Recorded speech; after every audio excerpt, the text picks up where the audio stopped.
नमस्कार, मैं हूँ शिवानी पांडे और आप देख रहे हैं 4 PM। स्टेट ऑफ हॉर्मुज पर 10,000 अमेरिकी सैनिक लगाकर कब्जा करने चले थे डोनाल्ड ट्रंप, लेकिन ईरान ने रातों रात पूरा खेल पलट दिया है। खबर है कि हजारों अमेरिकी सैनिक ईरान ने कैप्चर किए हैं और उनको रिलीज करने के लिए मोटी रकम की डिमांड की जा रही है। तो कैसे हॉर्मुज पर हजारों अमेरिकी सैनिकों की जान खतरे में आते ही बातचीत की टेबल पर अमेरिका सरेंडर हो गया है, इस पर जानकारी देने के लिए हमारे साथ प्रियंका जी मौजूद हैं। प्रियंका जी, कल तक तो ट्रंप चीन को धमका रहे थे कि ईरान से एक बूंद भी तेल नहीं मिलेगा, तो आज क्या हो गया? आज हो ये गया है कि ईरान ने पूरा खेल पलट दिया है। एक तरफ डोनाल्ड ट्रंप ने धमकी देते हुए कहा कि स्टेट ऑफ हॉर्मुज से एक भी जहाज पार नहीं हो पाएगा, वहीं दूसरी तरफ ईरान ने ऐलानिया तौर पर कह दिया है कि अब हॉर्मुज से अमेरिकी जहाज जिंदा वापस नहीं जाएंगे। तो फिलहाल कैसे हजारों अमेरिकी सैनिकों की जान खतरे में आते ही अमेरिकी संसद में बवाल खड़ा हो गया है और चाइना ने अमेरिका को घुटने टेकने के लिए मजबूर कर दिया है। आपको एक एक करके खबरें दिखाएंगे, लेकिन खबर में सबसे पहले शुरुआत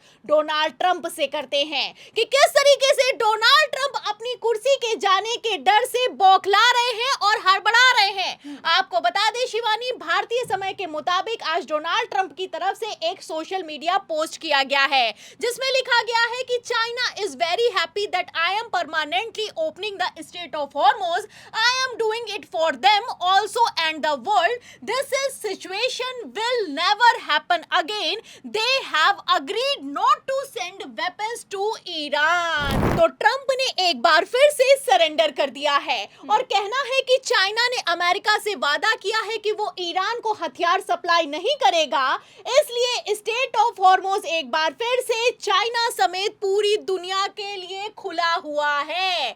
आपको बता दें कि एक तरफ ट्रंप की तरफ से बयान निकलकर सामने आया है, वहीं दूसरी तरफ डोनाल्ड ट्रंप की कितनी हालत खराब है इसका अंदाजा आप इस बात से लगा सकती हैं कि ये जो नाकेबंदी ट्रंप की तरफ से की गई थी ये पूरी तरीके से फेल साबित हुई है। अरे जब पिछले 24 घंटे में 20 जहाज स्टेट ऑफ हॉर्मुज को पार कर चुके हैं तो काहे की नाकेबंदी और काहे का ब्लॉकेड। फिलहाल एक तरफ जहां डोनाल्ड ट्रंप ने अब स्टेट ऑफ हॉर्मुज को आधिकारिक तौर पर खोलने का ऐलान किया है, वहीं दूसरी तरफ डोनाल्ड ट्रंप का झूठ चाइना ने एक्सपोज कर दिया है।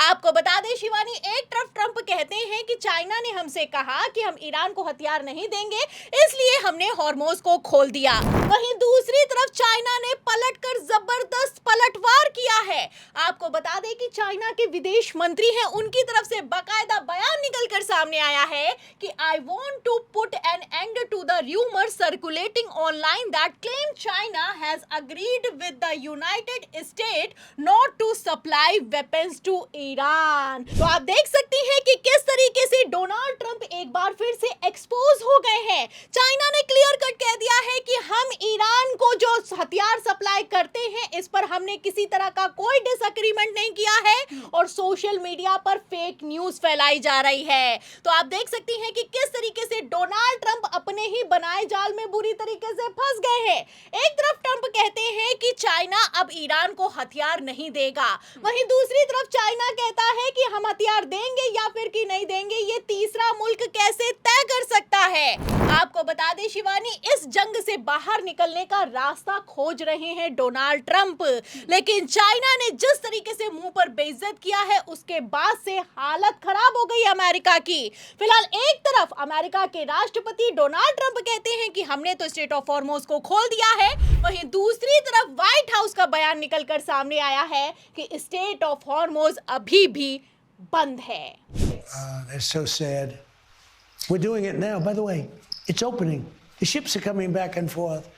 Oh, without the United States. As you know, it has been fully implemented and it's being enforced against vessels of all nations entering or departing Iranian port. तो सुना आपने कि एक तरफ डोनाल्ड ट्रंप का कहना है कि स्टेट ऑफ हॉर्मुज हमने खोल दिया है, वहीं दूसरी तरफ व्हाइट हाउस की तरफ से ट्रंप के हवाले से बयान दिया जाता है कि स्टेट ऑफ हॉर्मुज में अभी भी नाकेबंदी जारी है। मतलब 8 बजे डोनाल्ड ट्रंप का बयान आया और 1 बजे व्हाइट हाउस ने इस बयान बयान को खारिज कर दिया।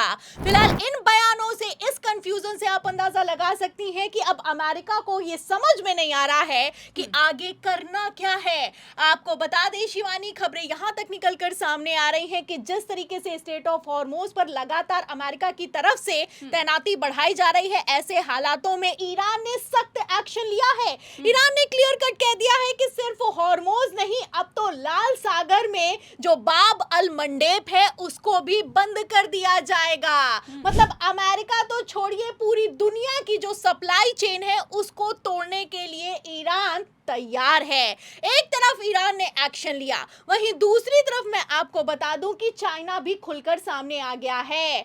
आपको बता दें शिवानी, अमेरिका के बस की बात नहीं है कि स्ट्रेट ऑफ हॉर्मोज को ब्लॉक कर दिया जाए। एक तरफ पहले ही ईरान ने स्ट्रेट ऑफ हॉर्मोज को बंद कर रखा है, इसके आगे अगर अमेरिका किसी तरह की नाकेबंदी करता है तो चाइना भी इस जंग में खुलकर सामने आएगा। फिलहाल इसके बाद तो अमेरिकी जहाजों का नाकेबंदी करना तो दूर की बात है, वापस निकलना भी मुश्किल हो जाएगा। The U.S. has announced a formal blockade of Iranian ports and coastal areas.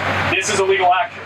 All vessels are advised to immediately return to port if leaving and discontinue transit to Iran if that is your next port of call. The whole of the United States Navy is ready to force compliance. Now, तो एक तरफ तो white house की तरफ से बाकायदा video जारी करते हुए कहा गया है कि स्ट्रेट ऑफ हॉर्मोज पर पूरी तरीके से ब्लॉकेड को लागू कर दिया गया है। वहीं दूसरी तरफ मैं आपको बता दूं, खबर ये निकलकर सामने आ रही है कि ईरान ने क्लियर कट कह दिया है कि अमेरिकी सेना ने अगर 1 इंच भी कदम आगे बढ़ाया तो हजारों अमेरिकी सैनिकों को कैप्चर कर लेंगे, सबको कैद में ले लेंगे। बाकायदा मैं आपको बता दूं कि जो IRGC के कमांडर इन चीफ हैं मोहसिन रजाई, उन्होंने तो क्लियर कट कह दिया है कि हजारों अमेरिकी सैनिक हमारे टारगेट पर हैं और उनको अगर हमने कैप्चर किया तो उसके बाद अमेरिका को छुड़ाने के लिए अरबों डॉलर रुपए हमें पे करने पड़ेंगे। मतलब आप देख सकती हैं कि किस तरीके से बातचीत का दूसरा दौर शुरू होने से पहले ही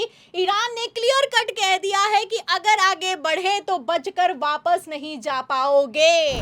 फिलहाल जैसे ही हजारों की तादाद में अमेरिकी सैनिकों की जान खतरे में आई है, अमेरिका में बवाल खड़ा हो गया है। अमेरिकी संसद में तो बाकायदा प्रस्ताव पेश कर दिया गया है ट्रंप की पावर खत्म करने के खिलाफ। आपको बता दें शिवानी, इस प्रस्ताव पर वोटिंग हुई है और इस वोटिंग में आप देख सकती हैं कि 52 सांसदों में से 47 ने ट्रंप के खिलाफ वोट कर दिया है। मतलब एक तरफ ट्रंप को ईरान से जंग में रोकने के लिए वोटिंग हुई है, वहीं दूसरी तरफ मात्र 5 वोटों से डोनाल्ड ट्रंप की कुर्सी बच गई है। मतलब बिना पावर के राष्ट्रपति आखिर किस काम का, आप समझ सकती हैं। तो फिलहाल जैसी खबरें निकलकर सामने आई हैं, ऐसे में इतना तो साफ हो चुका है कि डोनाल्ड ट्रंप एक बार फिर से ईरान के सामने सरेंडर करने और बातचीत के लिए गिड़गिड़ाने को मजबूर हो गए हैं। फिलहाल एक तरफ ट्रंप की कुर्सी खतरे में आई है, वहीं दूसरी तरफ एक बार फिर से बातचीत का दौर शुरू हो गया है।